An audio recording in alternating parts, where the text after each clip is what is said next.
Hi YouTube, welcome to Pagan Perspective. Today is Wednesday and I'm your host, Sabirisri.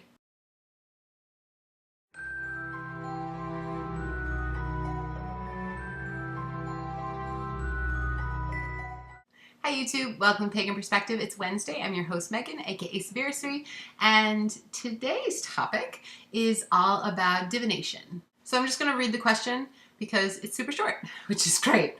So lullharrow writes to us, tarot or oracle? Which do you most often prefer or use, tarot or oracle deck? Pretty simple, actually. It gets into the larger conversation, though, about divination, which I think is really cool. And we haven't answered this question, at least not for a while. So I thought that was pretty neat. I am definitely more on the tarot side when I do divination. I also tend to be more of a rune reader. So for me, I do like tarot. I love tarot. I have an old Rider-Waite deck that I just love. I've pretty much loved to death. The thing is in shambles, but it works really well because of how long I've had it. I think I've had it since I was probably like 10 years old, 9 or 10 years old. So I've had it for a long time, and that's aging myself.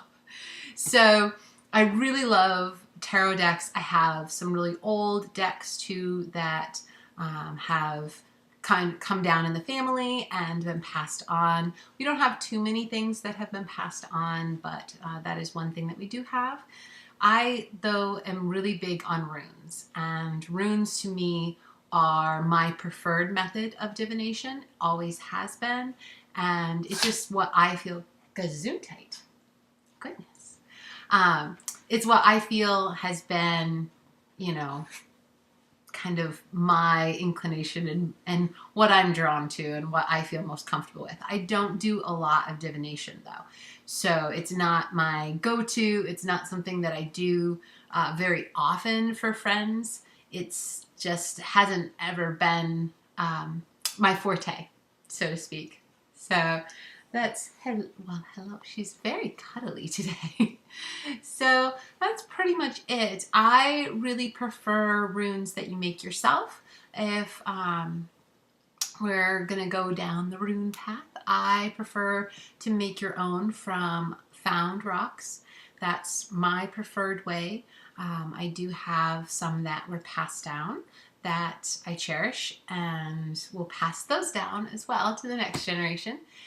But I really feel like runes are one of the things that really need to speak to you. And my personal rune set that I have one rune set that I use for people that I have just sort of met, acquaintances and things, and that's a set that I purchased. They're really pretty, they're pewter, and they've got dragon scales on one side and the runes on the other.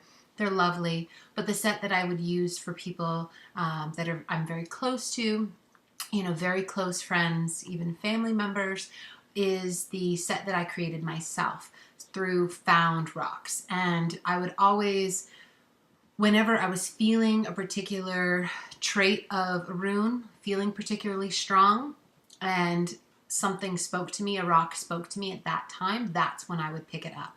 I did a whole ritual around trying to find them. And so if you're interested in that, definitely post below, let me know, and maybe I'll do a video on it on my personal channel about how the ritual I did to try and get myself centered and get myself into the place to be able to acquire all of those runes and to feel what each rune meant at the time, so that then the rock that I found would correlate with how I was feeling. So it was a perfect match, so to speak. So if you're interested in that, definitely leave a comment below. But yeah, I definitely love the decks. I highly recommend the Rider-Waite Tarot deck. I'm not big on the Oracle deck. I do have an Animal Totem Oracle deck as well as a Goddess Oracle deck. I do love them. I pretty much use them only, though, for focus and meditation. I don't use them for their intended purpose. I will take one of them that I want to focus on for meditation, place it in front of me before I meditate, and then focus energy on that. So that is the way that I use them. I don't use them in their typical way.